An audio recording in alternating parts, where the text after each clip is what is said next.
E, finalmente, o time restricted, que tem diversas formas, onde a mais comum é 16/8. Você passa 16 horas de jejum e 8 você come. E aí, o que as pessoas fizeram? Elas fizeram o seguinte, elas falaram, se é 16/8, então eu ponho essa janela alimentar a hora que eu quiser. Eu vou começar a comer 2 da tarde e eu paro 10 da noite. Serjão, isso é o que as pessoas já fazem, Serjão. Ela não toma café, almoça à tarde, fica beberiscando no meio da tarde, chega à noite, faz um jantoço e aí? Não, agora eu tô em jejum. É só comer antes das 10 que eu faço um jantoroço e tá tudo bem. E aí fala que o quê? Que não funciona. Exatamente. Entendi. Mas não é jejum intermitente. Certo, entendi. Né? E aí o que elas vão fazendo? Elas vão narrowing esse intervalo, então é 16/8, vira 17/7, vira 16/6. Até, sabe, chega uma hora que você vai fazer o quê? Uma refeição por dia? Sim, chama dieta do guerreiro.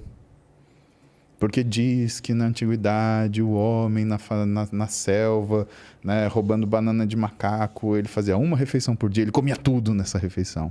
Porque para matar não dava, né? Para ficar também matando macaco toda hora, né? Brigando com os macacos toda hora, né? Até porque dependendo de quantos macacos tinha, você saia perdendo, né? Exato. Aí você virava comida de macaco também, né? E nos muçulmanos observaram o quê? Que funciona? Tipo, eles perdem peso durante o Ramadã. Para quem não sabe o que é Ramadã, vamos explicar, né? Boa. É um mês, né? Normalmente é um mês que eles comem... Eles não podem comer na hora que o sol nasce até a hora que o sol se põe.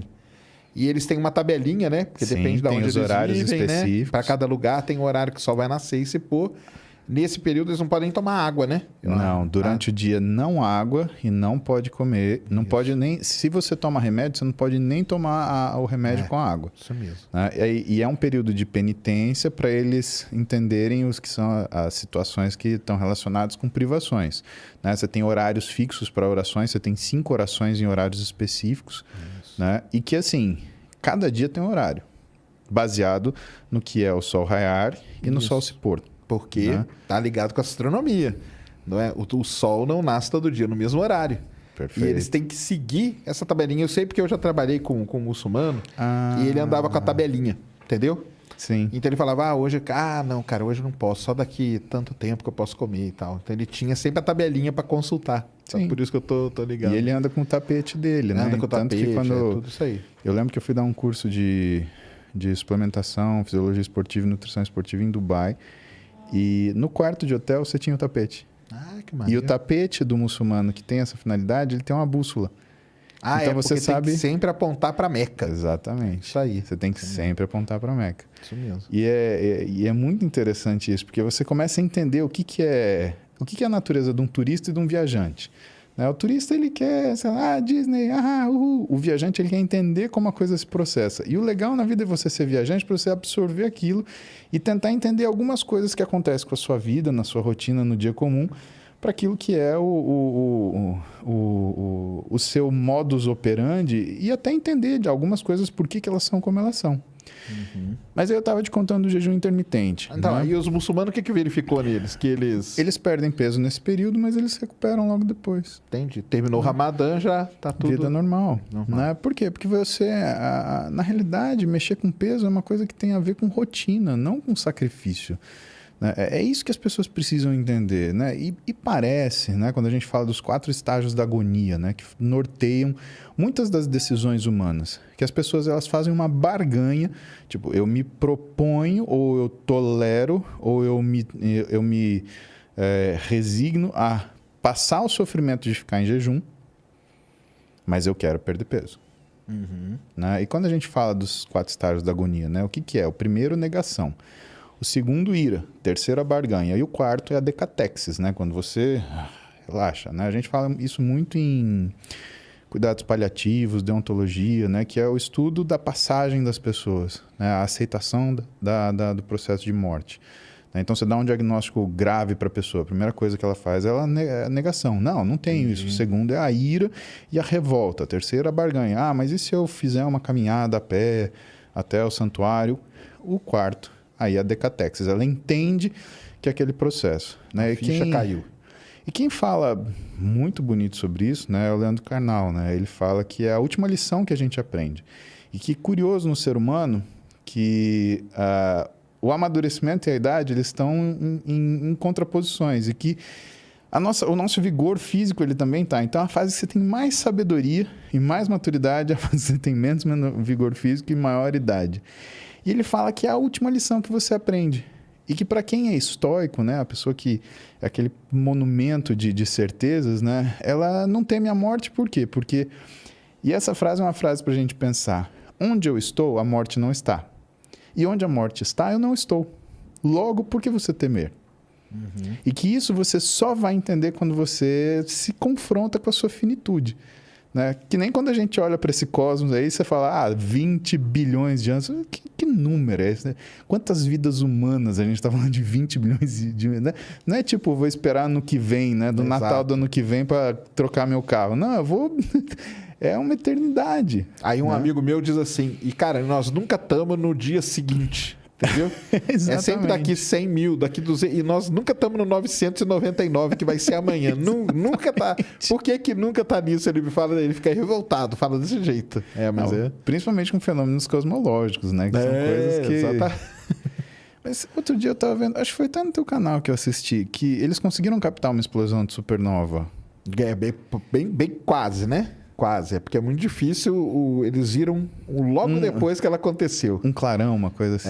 Mas logo é muito difícil pegar, mas eles estão trabalhando já num sistema para tentar ver a hora que explode mesmo. Ainda não chegou naquele ponto, tá quase. Cara, isso deve ser um negócio sensacional, né?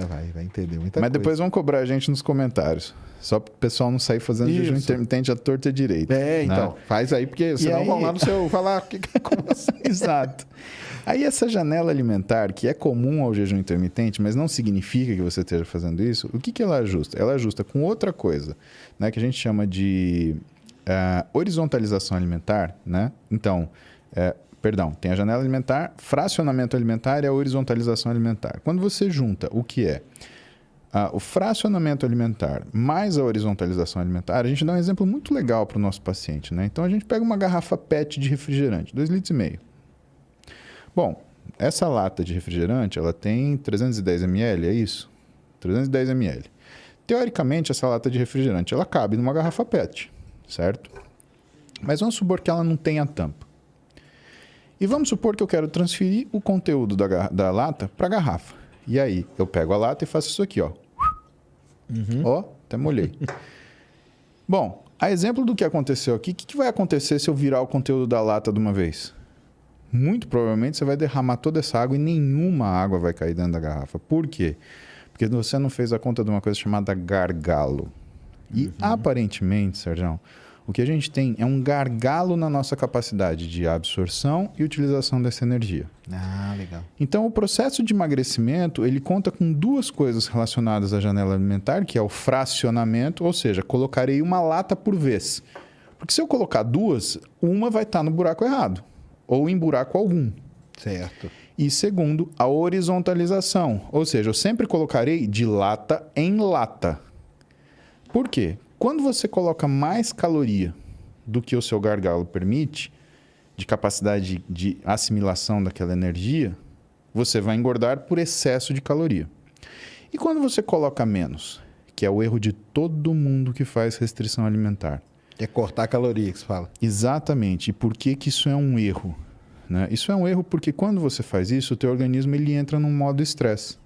E o que ele faz? Ele liga o modo economia de energia. E quando ele liga esse modo economia de energia, e ele usa hormônios para fazer isso, esse é um estado que permanece.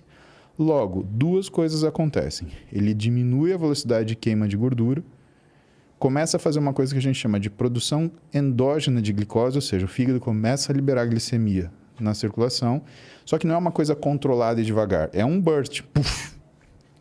Isso provoca um aumento de resistência à insulina, que é o hormônio que coloca a energia dentro da célula. E quando isso acontece, você diminui o influxo de energia para dentro da célula muscular e aumenta o influxo de energia para dentro da gordura. Porque para a célula muscular, você depende do transporte de insulina transmembrana para puxar a glicose para dentro dela, só que no adipócito, na célula de gordura, você depende de uma enzima chamada lipase lipoproteica. E que quando a insulina está alta, ela é ativada e ela capta toda essa energia rapidamente. que acontece então? Existe uma transferência entre a energia do músculo para a energia da gordura. Por quê? Sem insulina no músculo, Sérgio, aquele músculo ele tende a fazer proteólise e se deteriorar. Isso libera energia na circulação, que a lipase lipoproteica ela vai captar e aumentar o adipócito. Isso quer dizer que você engorda quando você come menos também, porque você está transferindo no músculo para a gordura. Assim como quando você come mais, você engorda também. Por quê? Porque você está assumindo ali, né? Aquilo que você não consegue metabolizar. Sim. Então, esses dois conceitos, associado ao que é a garrafa de Coca-Cola, é a pessoa compreender que ela tem que comer de forma progressiva e em quantidades semelhantes. Se as pessoas fizessem essas 3 coisas, Sérgio, todo mundo ia conseguir emagrecer. Mas não, é a história da agonia. Né? Ela tem uma agonia porque ela não se reconhece, ou porque ela não se sente inserida no meio social que ela vive, ou por qualquer outra razão, e ela quer o que resolver? Na pancada, mas não resolve na pancada. Se você der um soco no seu organismo, ele devolve com uma paulada 10 vezes mais forte. E aí, o que é essa paulada? Essa paulada é do pescoço para cima. É a alteração do que é a sua forma de percepção da sua capacidade nutricional ou da sua situação nutricional e você desenvolve transtornos alimentares. Compulsão, binge, anorexia, bulimia, que são doenças que matam e que tem pessoas que lidam com isso de forma profissional e maestralmente. Desequilibra a cabeça, né? Sem falsa modéstia, a pessoa que eu conheço que melhor lida com isso é minha esposa, a Roberta, que é nutricionista e que lida com essa área de transtornos alimentares. E que vê a calhar muito da gente trabalhar junto, porque na área esportiva, por conta desse esforço contínuo e mal dirigido das pessoas que fazem atividade física, pelo menos em relação à parte nutricional, levam elas a ter transtorno alimentar.